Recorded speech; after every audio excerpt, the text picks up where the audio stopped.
Hello class 10th students. This is date 6th of July 2020, class 10 science chapter acids, bases and salts. Class 10 science chapter acids, bases and salts. Class 10 science chapter acids, bases and salts. तो acid base and salt का lecture number 6 है। तो अभी भी वही theory है, वही concept है जो कि जो लोग रेगुलर क्लास कर रहे हैं। पहले 5 लेक्चर नहीं देखा हो, पहले 5 लेक्चर नहीं देखा हो बच्चों, तो पहले तो आप 5 लेक्चर देख लें और उसके बाद ही आगे की बातचीत करें। तो जिन्होंने सारा लेक्चर पहले का किया हुआ है, अब आगे अगर बढ़े इस चैप्टर में तो एनसीईआरटी के बुक में आप लोग देखेंगे लास्ट में पीएच पढ़ा दिया गया था लेक्चर 5 में। अब importance of pH in everyday life. Everyday life में पीएच का क्या इम्पोर्टेंस है उसके बारे में अभी हम लोग इस चैप्टर में पढ़ने वाले हैं। Importance of pH in everyday life. तो इसमें जो कंसेप्चुअल बातें हैं, थियोरेटिकल कॉन्सेप्ट है, उसको हम लोग अभी याद करेंगे। पहला नंबर है, लिखते भी रहना है बच्चों। पहला नंबर है आवर बॉडी। आवर बॉडी मतलब यहाँ पर ह्यूमन बॉडी के बारे में बात हो रहा है। Our body works within the pH range of 7 से 7.8। हमारा जो बॉडी है वो पीएच रेंज ऑफ 7 जो कि न्यूट्रल से 7.8 के रेंज में काम करता है। इससे ज्यादा या फिर इससे कम होने पर मुसीबत हो सकती है। Our body works within the pH range of 7.0 to 7.8। ठीक है। दूसरा नंबर लिविंग ऑर्गेनिजम्स, जिसमें सब है प्लांट्स, एनिमल्स, सब can survive only in a narrow range of pH change.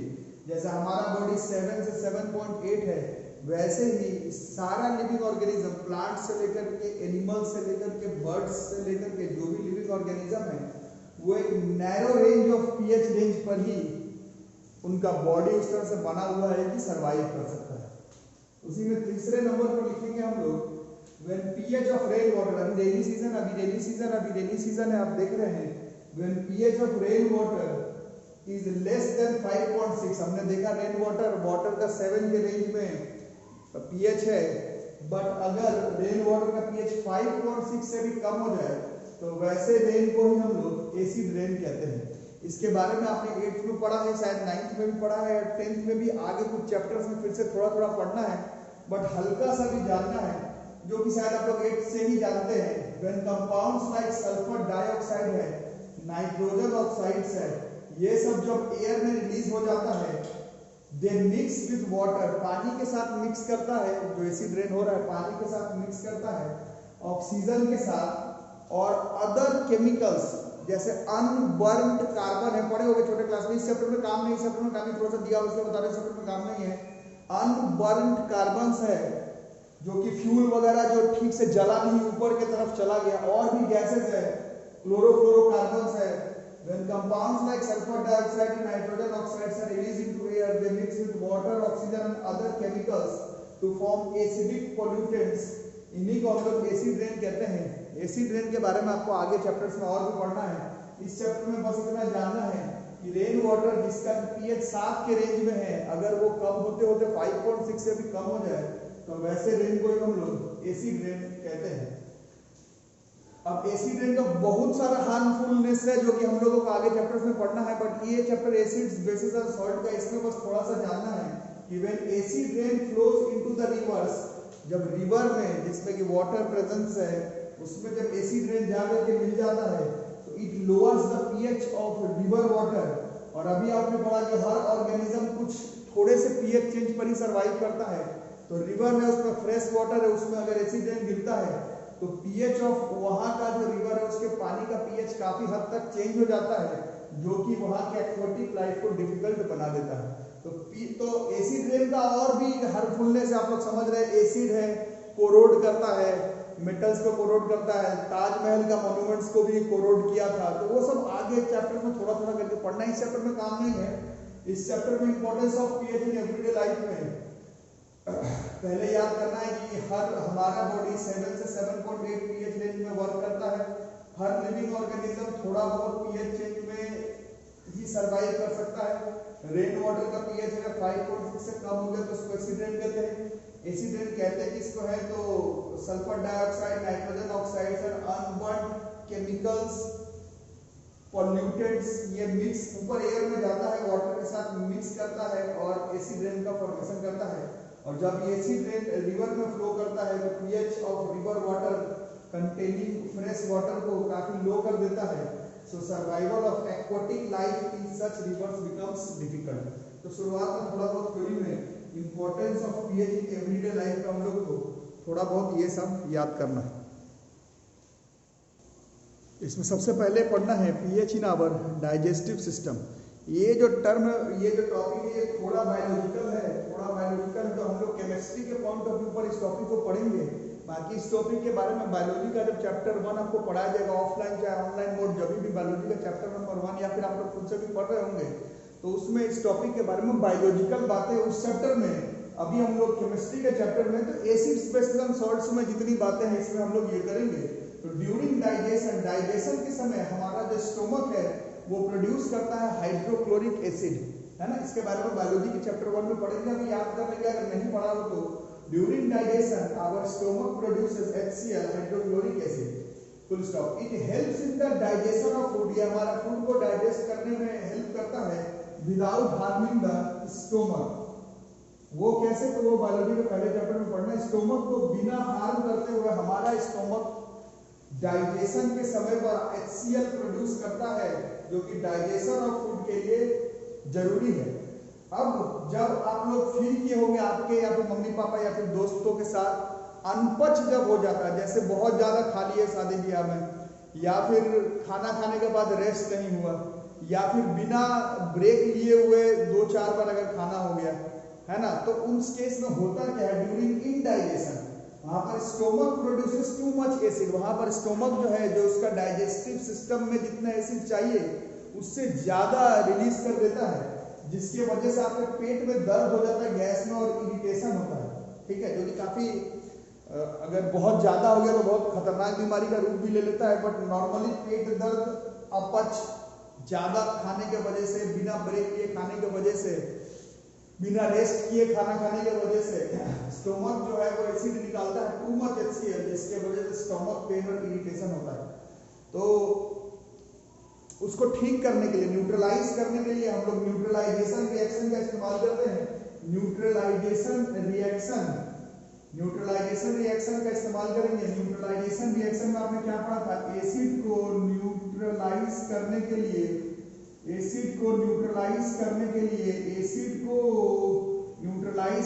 आपको एक बेस का जरूरत है।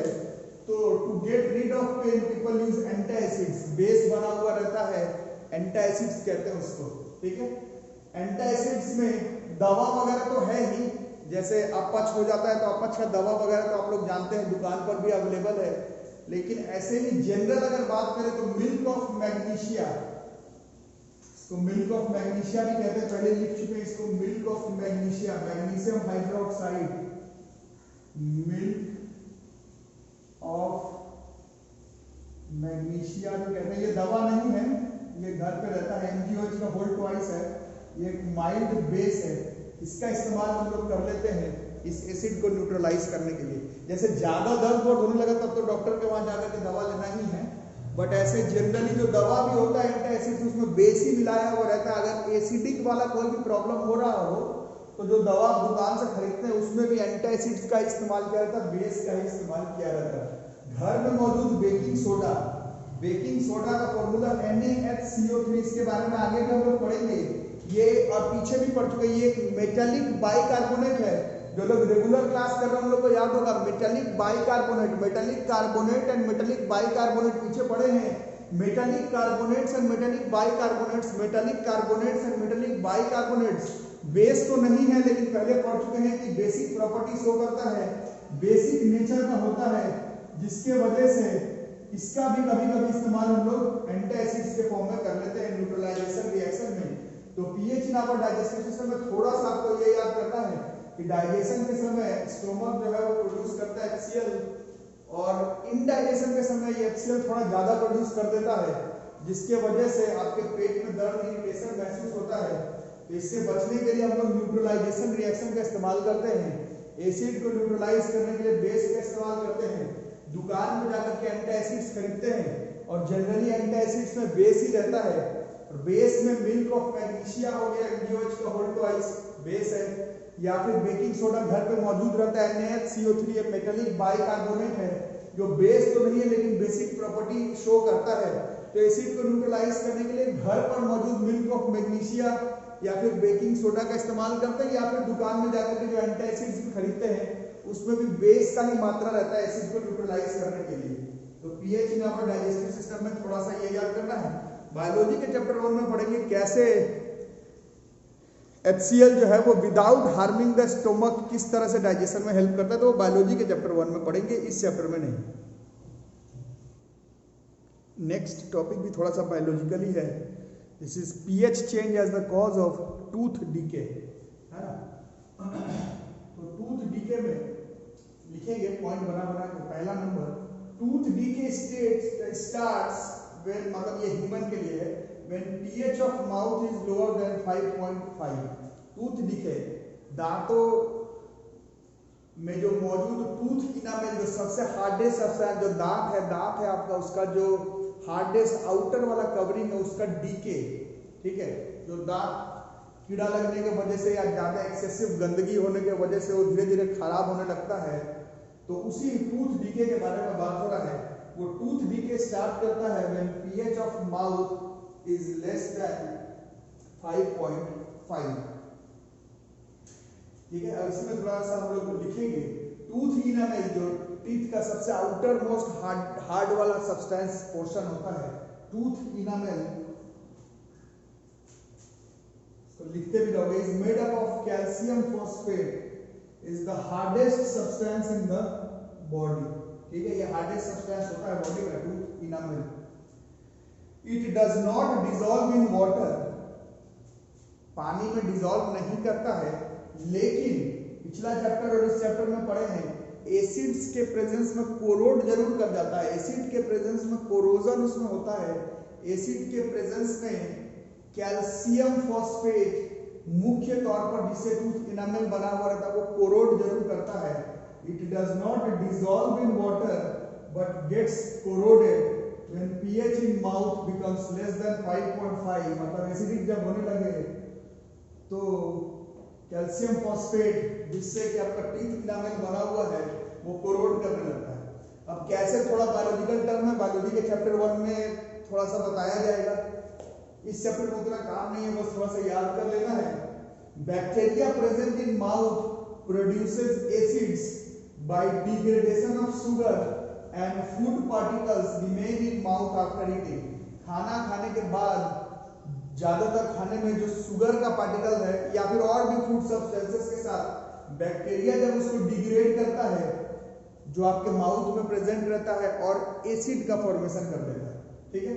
यही एसिड एसिडिक होते होते होते होते होते होते अगर 5.5 से नीचे हो गया तो आपका जो कैल्शियम फॉस्फेट जिससे टूथ इनामेल है वो कोरोड करने लगेगा और वाइट एकदम आपका जो टूथ वाइट से उसका कलर चेंज होकर के, आप लोग आजकल सभी का हो जाता है कलर जो है वाइट से थोड़ा डलिश येलोइश टाइप का होने लगता है, वो स्टेट है शो करने का कि calcium phosphate present in tooth enamel जो है वो बैक्टीरिया जो कि sugar and other particles present in food को डिग्रेड करके एसिडिक बना बना करके कोरोजन कोरोड कर दिया, पीएच 5.5 से नीचे चला गया और कैल्शियम फॉस्फेट जो कि बिल्कुल व्हाइट शाइन व्हाइट आपका दांत होता था उसका धीरे धीरे कलर चेंज होने लगा, वो शो करता है कि आपका टूथ डीके स्टार्ट हो गया है।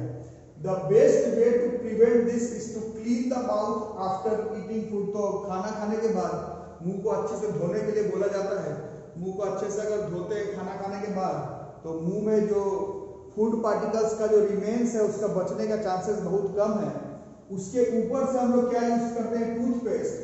टूथपेस्ट कैसा भी हो, किसी भी कंपनी का हो, दे आर जनरली बेसिक। और ये बेस क्या करेगा, वही न्यूट्रलाइजेशन रिएक्शन। न्यूट्रलाइजेशन रिएक्शन में क्या होगा कि अगर बैक्टीरिया ने आपके फूड पार्टिकल्स के मौजूद शुगर जो आपके मुंह में बच गया हो मुंह धोने के बाद भी, उसको डिग्रेड करके अगर एसिड बनाएगा भी तो ज्यादातर टूथपेस्ट में बेसिक कंपोनेंट्स मिले हुए रहते हैं। जो कि उस एसिड, जो बैक्टीरिया बनाएगा एसिड, फूड को, शुगर को डिग्रेड करने के बाद उसको न्यूट्रलाइज कर देगा, जो कि आपके टूथ डीके को प्रिवेंट करेगा। आजकल का एड वगैरह आप लोग देखते हो, उसमें बताया जाता है कि आपके टूथपेस्ट में नमक है ना, तो एसिड, बेसेस एंड सॉल्ट है, बेस तो रहता ही है न्यूट्रलाइज करने के लिए, अगर सॉल्ट भी रहे तो उसके न्यूट्रलाइजेशन जल्दी होगा, दांत साफ और एसिडिक नेचर को न्यूट्रलाइज थोड़ा सा और जल्दी होगा। इस वजह से आजकल ऐड वगैरह में आप लोग देखते हैं, बोला जाता है कि आपके टूथपेस्ट में नमक है, बेस तो होता ही है, अगर सॉल्टी भी रहे तो फिर वो न्यूट्रलाइजेशन आपका टूथ डीके को और थोड़ा सा प्रिवेंट कर सकता है। तो सेकंड नंबर पर pH change as the cause of tooth decay आप लोगों को याद करना है।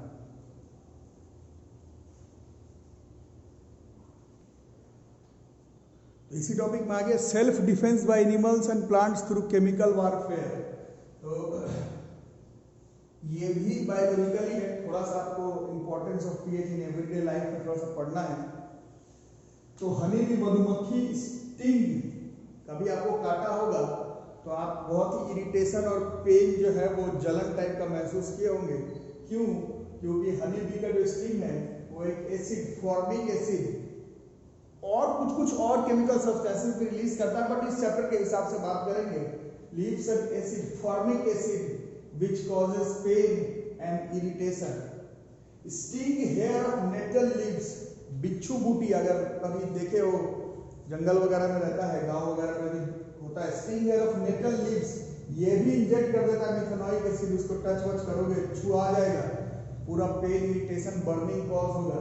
ये भी मिथेनॉइक एसिड, जो कि फॉर्मिक एसिड का ही नाम है, कार्बोहाइड्रेट्स कंपाउंड चैप्टर में जानेंगे हम लोग, बट उसी एसिड का नाम है। ये भी बर्निंग पेन कॉज करता है ना। एंट स्टिंग, चींटी, चींटी तो जरूर काटा होगा अगर हनी बी और sting hair of nettle leaves नहीं कभी फील किया हो तो चींटी तो जरूर काटा हो, तो वहां पर भी फूल जाता है, वहां पर भी काफी इचिंग, थोड़ा बहुत जलन महसूस होता है। तो एंट का स्टिंग भी यही वाला फॉर्मिक एसिड ही आपके बॉडी पर रिलीज कर देता है, जिसके वजह से आपको थोड़ा इचिंग, थोड़ा जलन महसूस होता है। तो ये सब भी है self defence by animals and plants through chemical warfare. तो ठीक करने के लिए क्या होता है, जब मधुमक्खी कभी काट लेता है तो मम्मी घर में मौजूद बेकिंग सोडा वगैरह कोई हाथ में रब कर देती होंगी, अगर कभी हुआ होगा तो। ये आता भी है टेस्ट में, और ये अभी हम लोग थोड़ी देर पहले भी पढ़े हैं। Baking soda is sodium bicarbonate, metallic carbonate and metallic bicarbonate. Base तो नहीं है बट बेसिक प्रॉपर्टी शो करता है, ये हम लोग पहले पढ़ चुके हैं इसी चैप्टर में। तो एसिड है, न्यूट्रलाइज करना है, एसिडिक इफेक्ट को न्यूट्रलाइज करना है, एसिडिक इफेक्ट को न्यूट्रलाइज करना है। तो क्या करेंगे, तो ऐसे चीज का इस्तेमाल करेंगे जो बेस हो या फिर बेसिक प्रॉपर्टी शो करता हो। तो हनी भी स्टिंग कर गया, चाहे चींटी अगर काट ले तो वहां पे घर में मौजूद बेकिंग सोडा को रगड़ दिया जाता है। ये अलग से दिया हुआ है, स्टिंग हेयर ऑफ नेटल, शायद आप लोग कभी देखे नहीं हो, बिच्छू बूटी, इसके हेयर को छूते ही बर्निंग पेन कॉज होता है, क्योंकि यहाँ पर भी एसिड रिलीज होता है। आपके एनसीईआरटी बुक में लिखा हुआ है, उसी लीफ के अगल बगल डॉग प्लांट का भी लीव्स है, वो भी बेसिक होता है, वो बेसिक होता है। इसका जो नेटल प्लांट का लीफ है वो एसिडिक होता है, छुआ जाएगा तो बर्निंग पेन कॉज करेगा। उसी के बगल में श्रब्स में ही डॉग प्लांट पाया जाता है, उसका लीफ जो होता है वो बेसिक होता है, उसको अगर रगड़ लोगे तो जो एसिडिक जो नेचर है वो न्यूट्रलाइज हो जाएगा।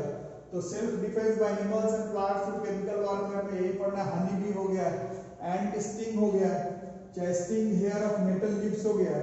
ये आप अपने आप को बचाने के लिए सेल्फ डिफेंस में कुछ एसिड रिलीज कर देता है आपके बॉडी में, और आपको उसका एसिडिक बिहेवियर को न्यूट्रलाइज करना है तो कुछ माइल्ड बेस वगैरह का इस्तेमाल करना होगा। बेकिंग सोडा का इस्तेमाल कर लेते हैं, या फिर कई बार तो नमक वगैरह ही घर पे मौजूद, मम्मी नमक ही रगड़ देती होंगी, क्योंकि आखिर क्या करना है, एसिड में बेस मिला के सॉल्ट न्यूट्रलाइज ही करना है, न्यूट्रलाइज ही करना। अगर बेस मौजूद नहीं तो नमक ही लगा लो, न्यूट्रलाइज पूरा पूरी तो नहीं हुआ बट एसिड के इफेक्ट को कम जरूर कर देता है। ठीक है, इसको लिख लो। अब इसी में सब नेचुरली अकरिंग एसिड्स के के बारे में आपको याद कर लेना है। जैसे विनेगर, जिसका इस्तेमाल अचार वगैरह में मम्मी करती होगी, विनेगर का इस्तेमाल अचार वगैरह में रहता है। विनेगर में मौजूद होता है एसिटिक एसिड। इस चैप्टर में सारे एसिड्स का नाम आपको, केमिकल नाम अभी याद नहीं करना है, इसमें से कुछ का नाम आपको 4th chapter carbon and compound में मालूम चल जाएगा। बाकी का केमिकल फॉर्मूला याद नहीं करना, क्योंकि कॉम्प्लेक्स एसिड है, एकदम सिंपल फॉर्मूला नहीं है कि आप लिख करके याद कर लें। नाम ही एसिड का याद करना पड़ेगा।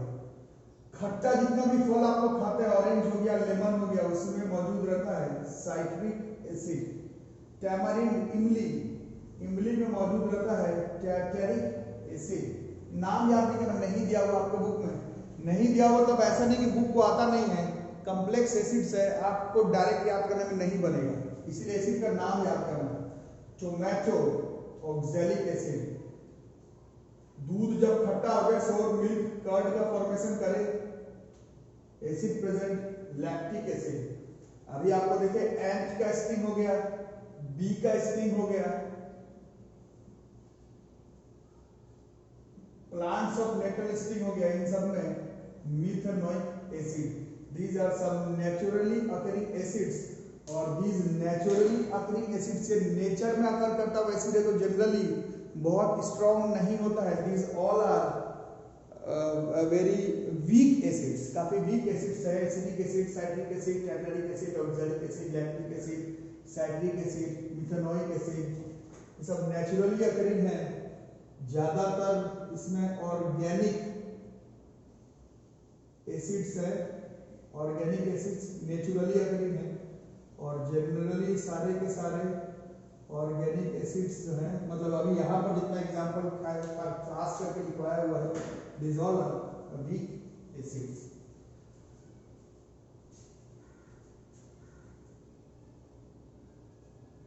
तो इस टॉपिक का ये थ्योरेटिकल क्वेश्चन है एनसीईआरटी का, और ये आते रहता है अक्सर परीक्षा में, इंपॉर्टेंट क्वेश्चन ये आते रहता है परीक्षा में, इंपॉर्टेंट क्वेश्चन एनसीईआरटी का क्वेश्चन है। Under what soil conditions, under what soil conditions do you think a farmer would treat the soil of his friends है या क्या है पता नहीं, ऑफ हिज फील्ड है, सॉरी। तो एक फार्मर है, वो अपना फील्ड के सॉइल को क्विक लाइन क्यों ऐड करेगा, या फिर स्लेग लाइन या फिर चॉक क्यों ऐड करेगा, ये क्वेश्चन है। Under what soil conditions do you think the farmer would treat the soil of his field with quick line और स्लेग लाइन और चॉक, है ना। तो जो लोग रेगुलर पढ़ रहे हैं उन लोगों को समझ में आ गया होगा। क्विक लाइन मेटालिक ऑक्साइड है, मेटालिक ऑक्साइड्स इसी चैप्टर में पढ़े हैं। Metallic oxides are basic in nature होता है, मेटालिक ऑक्साइड्स आपको पढ़ा दिया गया, मेटालिक ऑक्साइड्स बेसिक होता है। CaOH का होल ट्वाइस, ये तो एक बेस है ही, क्योंकि ये हाइड्रोक्साइड रिलीज कर देगा वाटर में। Calcium carbonate, this is metallic carbonate, metallic carbonate ये भी इसी चैप्टर में पढ़ाया गया है। Metallic carbonates are basic in nature, ये भी इसी चैप्टर में पढ़ाया गया है। तो तीनों ही एग्जाम्पल ऐसा है जिसमें कि पता चल रहा है कि वो जो फार्मर है अपने सॉइल में कुछ ऐसा सब्सटेंस ऐड कर रहा है, वो बेसिक है, और सॉइल को अच्छे से ग्रो करने के लिए सॉइल का नेचर कैसा होना चाहिए, तो न्यूट्रल होना चाहिए। एसिडिक सॉइल थोड़ी होता है, चाहे बेसिक सॉइल नहीं होता है। सॉइल जो है ठीक से ग्रो करे, पानी उसमें दे, खेती अच्छे से हो, तो उसको न्यूट्रल होना चाहिए। और ये क्या ऐड कर रहा है, ये फार्मर ऐड कर रहा है बेस को। बेस को तभी ऐड करेगा जब उसका सॉइल का कंडीशन एसिडिक हो जाएगा। तो under acidic conditions of his soil, अगर उसका सॉइल का कंडीशन एसिडिक हो जाए तभी वो इन सब्सटेंसेस का इस्तेमाल करेगा। क्या करने के लिए, to neutralise the effect of acids, neutralise the acidic effect, तभी बेस का इस्तेमाल करेगा, क्योंकि सॉइल को फंक्शनिंग होने के लिए उसका मोटा न्यूट्रलाइज होना जरूरी है। और अगर वो बेस ऐड कर रहा है, इसका क्लियर कट मतलब है कि इसका सॉइल जो है वो एसिडिक हो गया है, तभी वो बेस का इस्तेमाल कर रहा है। तो आज का वीडियो यही तक रहेगा बच्चों। वीडियो पसंद आओ तो वीडियो को लाइक करो, चैनल को सब्सक्राइब करो, नोटिफिकेशन बेल आइकन दबा करके रखो। Stay at home, stay safe रहो। केसेस बहुत ज़्यादा बढ़ गए कोरोना के, घर पर रहिए, जब तक कोई बहुत ज़रूरी काम ना हो घर से मत निकलिए। ऑनलाइन मोड पर आपका पूरा सिलेबस आसानी से कवर कर दिया जाएगा। एडमिशन नहीं लिया तो एडमिशन लीजिए, फी हो गया हो फर्स्ट मंथ का, कई बच्चे 2 मंथ सेकेंड मंथ का भी फी दे चुके हैं, तो बाकी लोग भी सेकेंड मंथ का फी के लिए अब गार्जियन को अपना अपना बोल दें और फटाफट हम लोग ऑनलाइन मोड पर ये चैप्टर जो है वो खत्म करने को है। ठीक है, यहीं तक रहेगा आज का वीडियो। Thank you.